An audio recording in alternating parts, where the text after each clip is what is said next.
Daily. Taste the Daily.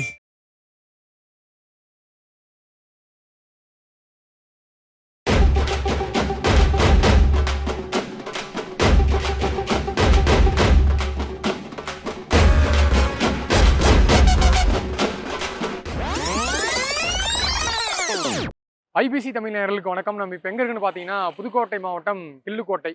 பொதுவாக புதுக்கோட்டை மாவட்டம்னாலே இந்த மொய் விருந்துக்கு வந்து ரொம்ப பிரசித்தி பெற்ற மாவட்டம். மொய் விருந்தையை வந்து மிக பிரம்மாண்டமான முறையில் வந்து செய்வாங்க. அதே போல் இன்னைக்கு நாம வந்து புதுக்கோட்டை மாவட்டத்தில் ஒரு காதணி விழாவுக்கு வந்திருக்கோம். இந்த காதணி விழாவும் பார்த்தீங்கன்னா கிட்டத்தட்ட மொய் விருந்து எப்படி பண்ணுவாங்களோ அதே போல் பிரம்மாண்டமான அளவில் வந்து பண்ணக்கூடிய ஒரு விழா தான். அதாவது தாய் மாமன் தன்னுடைய அக்கா மகனுக்கு வந்து அந்த காதணி விழாவுக்கு வந்து சீர் செய்வாங்க. ஆனால் புதுக்கோட்டையில் வந்து அது எப்பயுமே ஒரு பிரம்மாண்டமாக செஞ்சு பழக்கப்பட்டவங்க. அதே போல் இன்னைக்கும் இந்த காதணி விழாவுக்கு வந்து பிரம்மாண்டமான முறையில் வந்து சீர்வரிசை பண்ணுறாங்க. பின்னாடி நிற்கிறது பார்த்தீங்கன்னா லாரி, அது முழுக்க முழுக்க சீர்வரிசையை சுமந்து செல்றதுக்கு மட்டும் தான் இங்கே வந்திருக்கு. ஒரு 300க்கும் மேற்பட்ட சீர்வரிசைகள், அது மட்டும் இல்லாமல் ஃப்ரிட்ஜி, வாஷிங் மிஷின் போன ஃபர்னிச்சர்ஸு, பசுமாடு, ஜல்லிக்கட்டு மாடு, அது மட்டும் இல்லாமல் ஒரு 10 பவுனில் வந்து நகை, இது மட்டும் இல்லாமல் இன்னும் பெரிய லிஸ்ட்டே இருக்குன்றாங்க. ஸோ அந்த தாய்மாமன் வேறு யாரும் கிடையாது, புகழ்பெற்ற ஜல்லிக்கட்டு வர்ணனையாளர் செங்குட்டுவன் அவர்கள் தான். மதுரை மட்டும் இல்லாமல் தமிழ்நாடு முழுக்க பிரபலமான ஒரு நபர். அவர் தன்னுடைய அக்கா மகனுடைய காது குத்து விழாவுக்கு வந்து இந்த அளவுக்கு பிரம்மாண்டமான முறையில் வந்து சீரெடுத்து போறாரு. அதாவது தாய்மாமன் சீரு, அதே மாதிரி காதணி விழா, இதுக்கு ஏன் இந்த அளவுக்கு பிரம்மாண்டமான முறையில் வந்து செய்கிறாங்க, அதோட பின்னணி என்ன அப்படிங்கிறத வந்து நம்ம கொஞ்ச நேரத்தில் வந்து இந்த செங்குட்டுவன் பிரதர்கிட்ட கேட்டு தெரிஞ்சுக்க போகிறோம். வாங்க பார்க்கலாம்.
வணக்கம் செங்குட்டுவனா. வணக்கம் பிரதர்.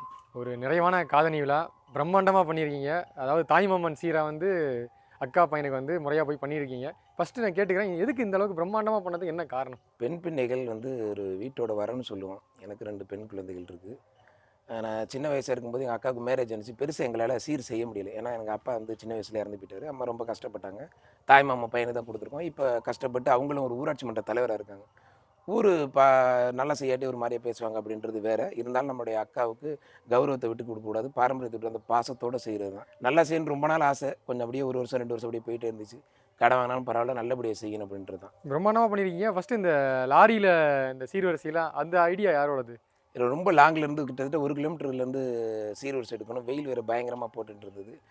அப்புறம் பெண்கள்லாம் ரொம்ப கஷ்டப்படுவாங்க அப்படின்றதுக்காக லாரியில் வச்சு கூட்டிப்போம். கொஞ்சம் சீர்வரிசை கையில் கொடுத்துருவோம். பக்கத்தில் போய் அவங்கள்ட்ட சீரை கையில் எடுத்து கொடுத்துருவோம். ஏன்னா கிட்டத்தட்ட 500க்கும் மேற்பட்ட சீர்வரிசைகள்.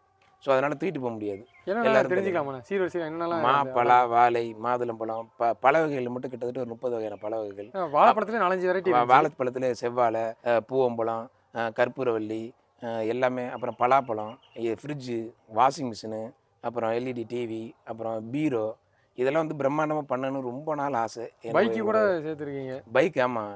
ஒரு பைக் ஒன்று, சைக்கிள் ஒன்று, 2 கெடா, எல்லாமே அரிசி மூட்டை, ஜல்லிக்கட்டு காளை, நாட்டு பசுமாடு, கண்ணுக்குட்டியோடு சேர்ந்த நாட்டு பசுமாடு எல்லாமே சீர் செஞ்சுருக்கோம். அது இல்லாமல் குதிரை, செண்டி மேளம், அப்புறம் பல வகையான சீர்வரிசைகள் பாரம்பரிய முறைப்படி செய்யணும் ரொம்ப ஆசை. அதனால செஞ்சோம். ஒரே அக்காவான உங்களுக்கு? ஒரே அக்கா, கூட பண்ணுறது ஒரே அக்கா தான். அக்காவுக்கு வந்து தம்பியாக வந்து கடமையை செய்யணுன்ட்டு பிரம்மாண்டமாக செஞ்சுருக்கீங்க. தாய் மாமனை பிறக்கிறது மிகப்பெரிய வரம். ஏன்னா அது எல்லாத்துக்கும் கிடைக்காது. பெண் பிள்ளைகளோட கூட பிறந்த அந்த பசங்களுக்கு தான் தெரியும். அந்த தாய் மாமன் சீர் எடுத்துகிட்டு போகும்போது அவங்க அந்த ஆரத்தை எடுத்து வரவேற்கிறது, அந்த தாய் மாமன் சீர் சுமந்து வராண்டின்னு அந்த ஒரு பாட்டு போடுறது, புல்லரிக்க ஒரு மாதிரி கண்ணே கலங்கிடும்.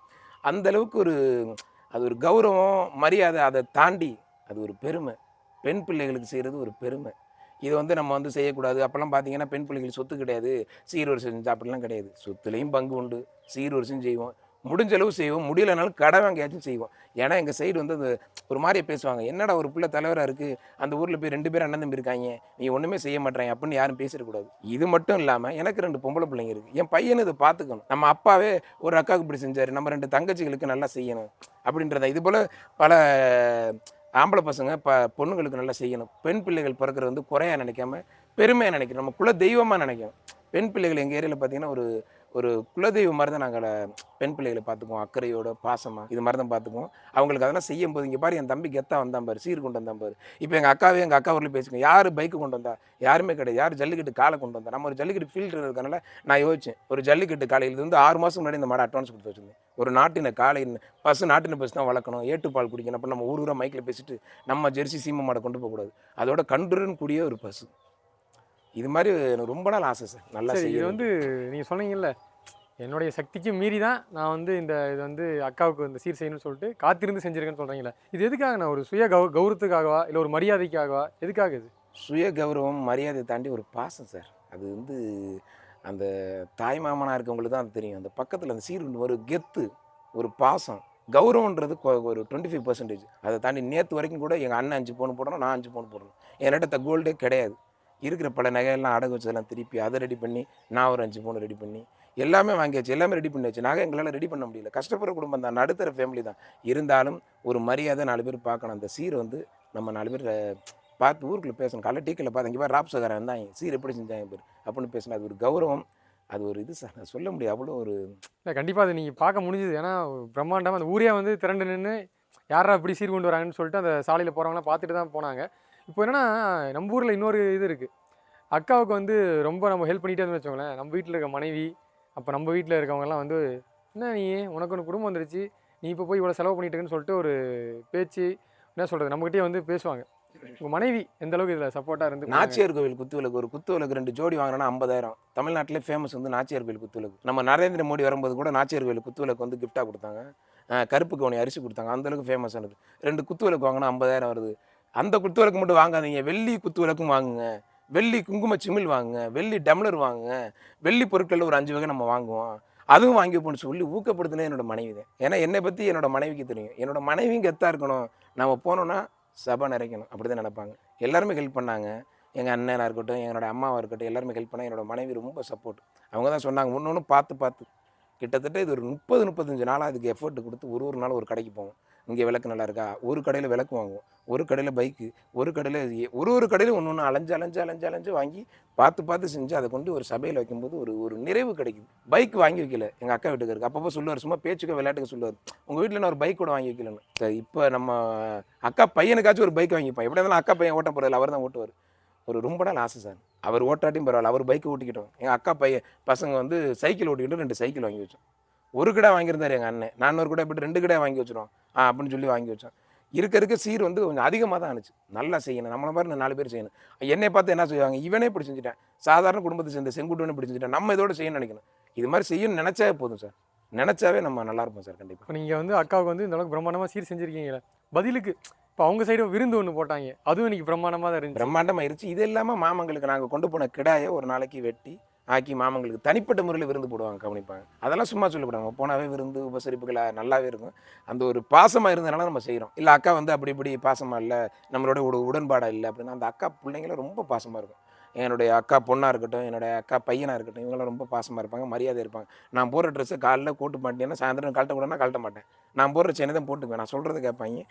அக்கா பிள்ளைங்களுக்கு நம்ம பிள்ளைங்க மாதிரி தானே சார். நம்ம பிள்ளைங்களை எப்படி வந்து செய்ய நினைப்போம், நம்ம பிள்ளைங்களுக்கு எப்படி வந்து ஒரு பொண்ணு பார்த்து ஒரு கல்யாணம் பண்ணி வைப்போம் நினைக்குமோ, அதே மாதிரி அக்கா பிள்ளைங்களும் செய்வோமே, அதுவும் நம்ம பிள்ளைங்க மாதிரி தானே. அப்படி தான், எந்த விதமான வேற்றுமை எதுவுமே கிடையாது. ஆனால் தாய் மாமசர்னா ஒரு கெத்து, அங்கே யாரும் எதுவும் பேசிடக்கூடாது, மரியாதை அவங்களும் கொடுக்கணும். இல்லாட்டி கோவம் வந்துட்டு நாங்கள் கை நினைக்க மாட்டோம், அவங்க மரியாதை கொடுக்கணும், ஆரத்தி கொடுக்கணும், எங்களுக்கு பணிஞ்சு போகணும்.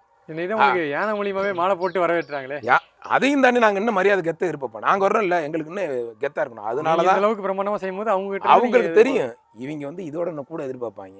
இவங்க யானை குதிரை ஜல்லிக்கட்டு காலையோட வந்து நம்ம யானையை வச்சு வரவேற்போம் அப்படின்னு சொல்லிட்டு அவரு ஒரு கெத்து. அந்த கெத்து குறைஞ்ச எங்களுக்கு ரோஷம் வந்துடும். அது கூடவே பிறந்தது.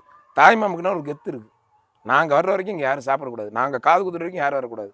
அது ஒரு கெத்து சார். அது ஒரு சொல்லப்போனால் அந்த பாட்டு அந்த கொண்டு வரும்போது நீங்களே பார்த்துருப்பீங்க, தாய்மாம சீர் சுமந்து வாராண்டி, அது பிரம்மாண்டம் இந்த கேட்கும்போது சைடு வந்து ஃபுல்லா அந்த பாட்டு வந்து உங்களுக்கு ஒரு பிராண்டாவே மாறிடுச்சு. பிராண்ட் தாய்மாம சீர் கொண்டு போகும்போது அந்த தெற்கு பாட்டு சைடுங்கிறது எங்க சீமையில கேட்டீங்க அப்படின்னா சிவகங்கை சீமையா இருக்கட்டும், மதுரை சீமையா இருக்கட்டும், புதுக்கோட்டை சைடு இதெல்லாம் இந்த பாத்தீங்க அப்படின்னா தாய்மாமன்னா ஒரு கெத்து. சீர் கொண்டு போனா யார் தெரியுமா? தாய்மாம டேய் நான் வர்றதுக்கு முன்னாடி யாருக்காச்சும் கஞ்சி ஊத்துருவியா, சாப்பாடு போட்டுருவியா, கறி கஞ்சியில் நான் கை வச்சு போடணும் அப்படின்னு சொல்லிட்டு ஒரு அது கெத்து சார்.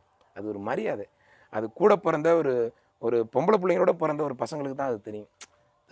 அது பிரித்து பார்க்குறவங்களுக்கு தெரியாது. அது அது ஒரு சீர் கொண்டு போகிறது ஒரு ஒரு ஒரு வரம் சார் அது.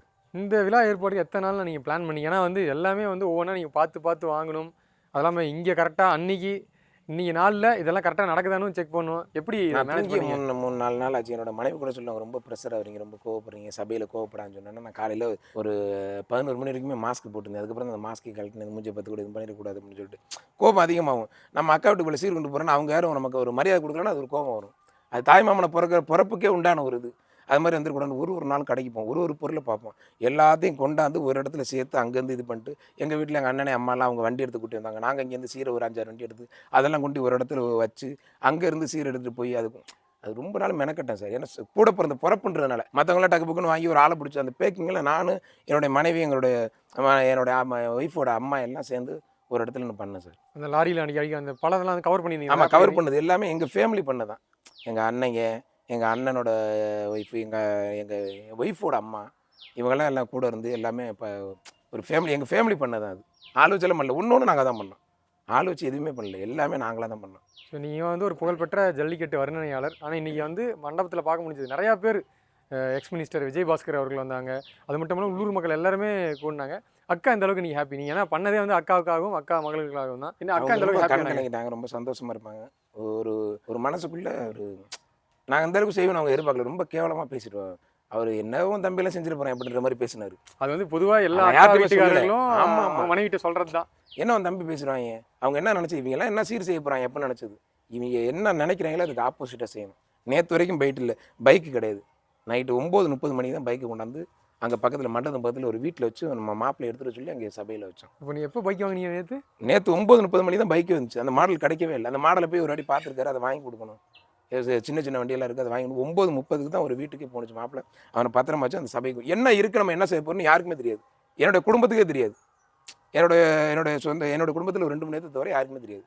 அந்த பெரிய வண்டி வச்சுருக்கோம். இந்த ஒரு சில விஷயங்களுக்கு அண்ணனுக்குமே தெரியாது.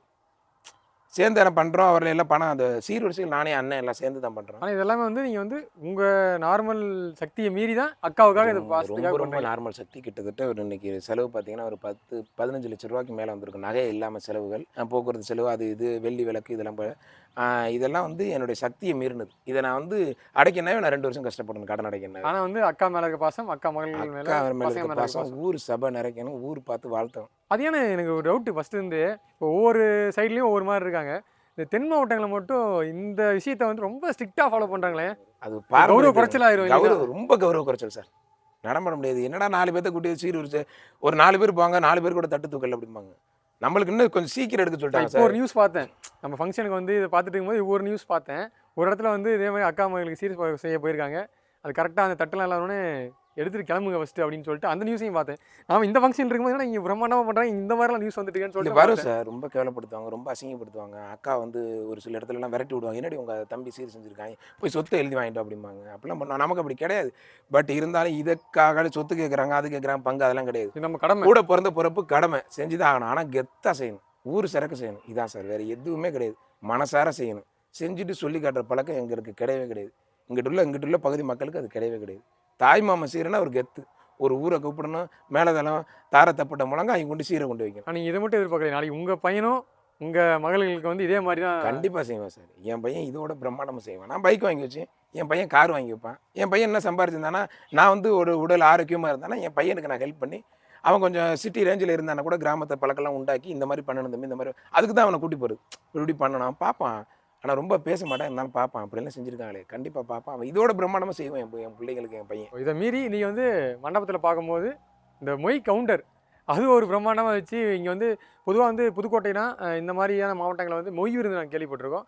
ஆனால் இதுவும் கிட்டத்தட்ட மொய் விருந்து மாதிரி, ஆனால் வந்து காதணி விருந்து ப்ளஸ் ஒரு சீர்வரிசை சார். மொய்க்கு மட்டும் விருந்து வைப்பாங்க, இது காதணியில் வச்சு விருந்து வச்சு சீர்வரிசை வாங்குவாங்க. ஆனால் கவுண்டர் வச்சு அதில் நிறைய பேர் வரதுனால எழுத முடியாதுன்றதுக்காக கவுண்டர் வச்சு ரிசிப்ட் அடிச்சு அந்த அங்கே யாரும் மொய் கெத்தா போடுறான்.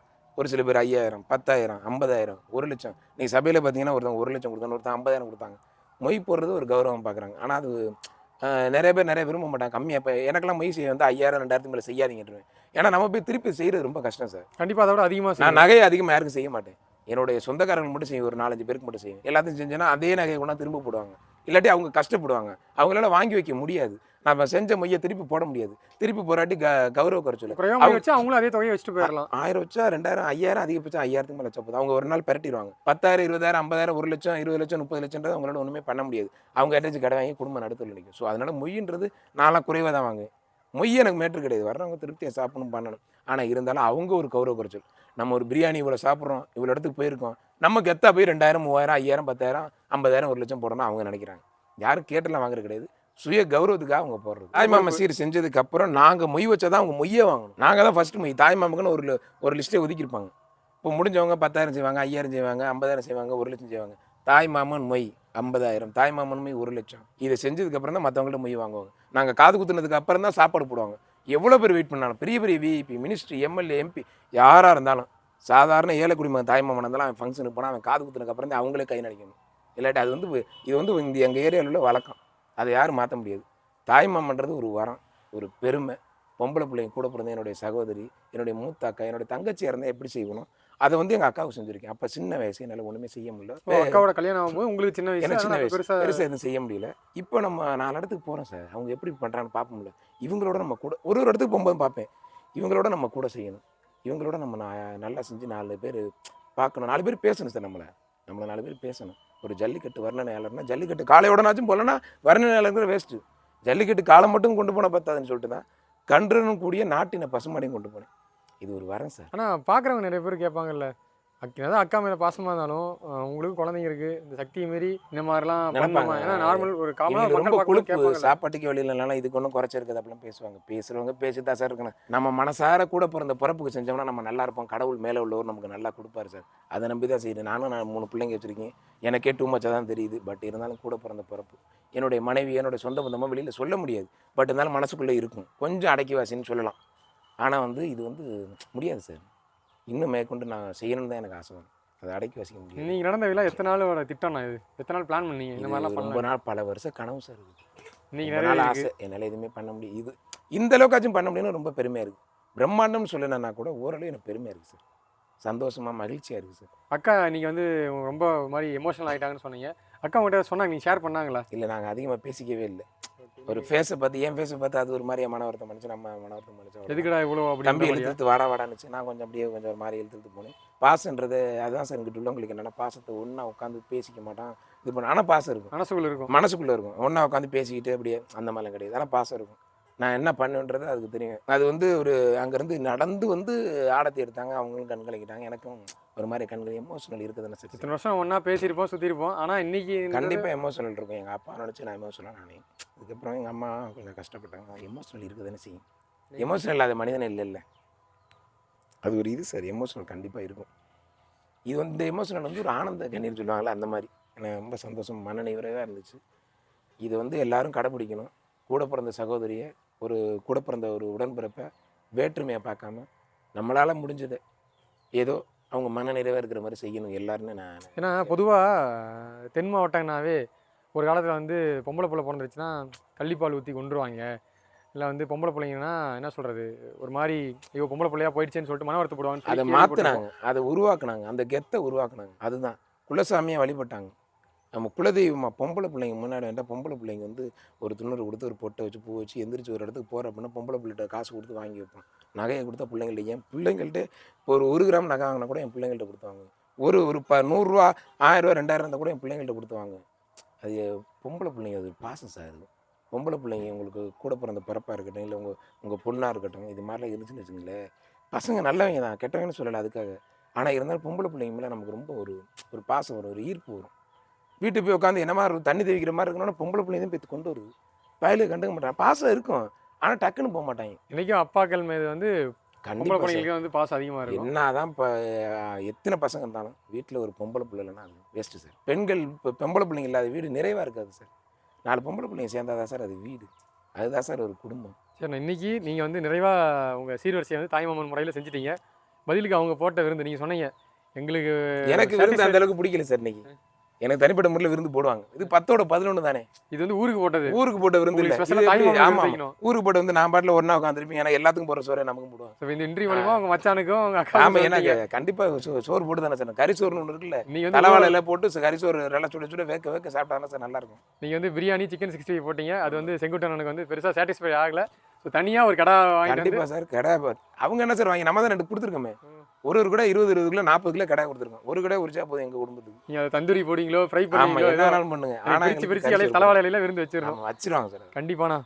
உண்மையிலேயே எங்களுக்கு இது ஒரு புதுசான எக்ஸ்பீரியன்ஸ். இந்த மாதிரி வந்து புதுக்கோட்டையில் மொய் விருந்து நடக்கும், இந்த மாதிரி பெரிய பிரம்மாண்டமாக பண்ணுவாங்கன்னு கேள்விப்பட்டிருக்கோம். ஆனால் நீங்கள் நேரடியாக பார்க்கக்கூடிய வாய்ப்பு கிடச்சிது. அதுக்கு நீங்களும் ஒரு காரணம், அந்த வாய்ப்பு ஏற்படுத்தி வெளியுலகத்துக்கு கொண்டு போகிற நீங்கள் மாதிரி ஆளுங்க இருக்கிறதுனால தான் சார் இன்னும் 4 பேர். இப்போ உங்கள் மாதிரி மீடியாவில் பார்த்தானே நானும் பண்ணுறேன். இப்போ வந்து வண்டியில் சீர் வைக்கணும், போல பேரை கூட்டி போகணும்.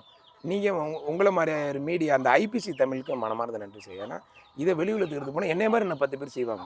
நல்ல விஷயத்தை 4 இடத்துக்கு கொண்டு போகிறது தப்பு இல்லை சார்.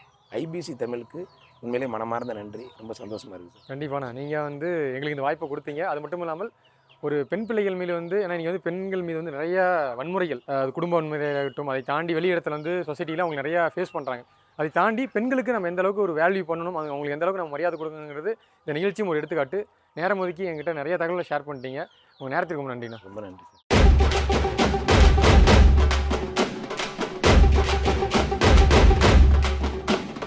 புதுக்கோட்டையில் மொய் விருந்து கேள்விப்பட்டிருக்கோம். ஆனால் பிரம்மாண்டமான முறையில் வந்து காதணி விழா. அதுவே சார் புதுக்கோட்டை டிஸ்ட்ரிக்ட் உண்டான ஒரு ஸ்பெஷலாக எது பண்ணாலும் பிரம்மாண்டமாக பண்ணீங்களா, என்ன காரணம் இருக்குது? புதுக்கோட்டையில் ஜல்லிக்கட்டு ஸ்பெஷலு. பொதுவாக இந்த காதணி விழா என்பது நம்முடைய தமிழருடைய பரம்பரையும் பாரம்பரியத்தையும் குறிப்பாக நம்முடைய கலாச்சாரத்தையும் எடுத்து சொல்லக்கூடிய ஒரு மிகப்பெரிய விழா. இன்னும் சொல்லப்போனால் அந்த குடும்பத்துடைய பாரம்பரியத்துடைய பெருமையை பறைசாற்றிக் கொள்ளக்கூடிய ஒரு நல்ல வாய்ப்பாக இந்த காதணி விழா அமையும். இந்த குடும்பம் பார்த்தீங்கன்னா 2 குடும்பமே ரொம்ப பெரிய குடும்பங்கள், பாரம்பரியமான குடும்பங்கள். ராப்பசிலை சார்ந்த சாந்தி முனியாண்டி அவர்கள், அவங்க வந்து மாமுண்டி அவர்கள் இங்கே வந்து ஊராட்சி மன்ற தலைவராக இருக்கிறாங்க. அதே போல தம்பி செங்குட்டன் அவர்கள் பிரபலமான ஒரு ஜல்லிக்கட்டு வர்ணனையாளர், அலங்காநல்லூரிலிருந்து உலக புகழ்பெற்ற ஒரு வர்ணனையாளர்.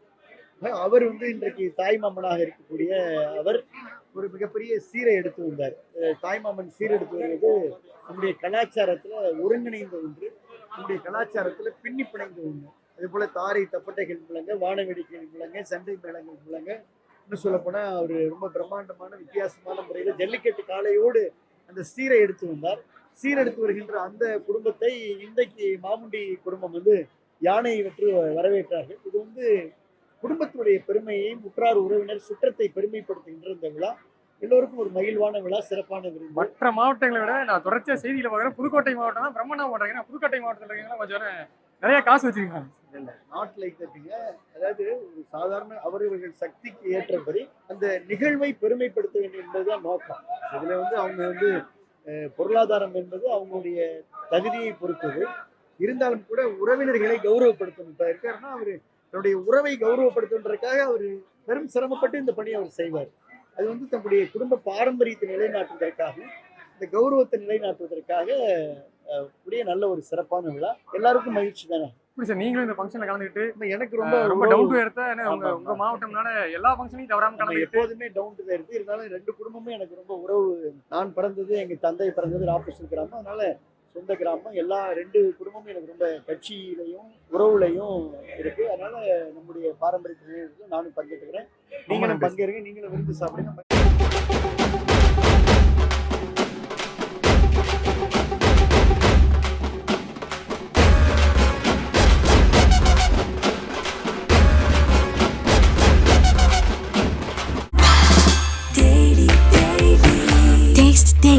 Taste the Daily.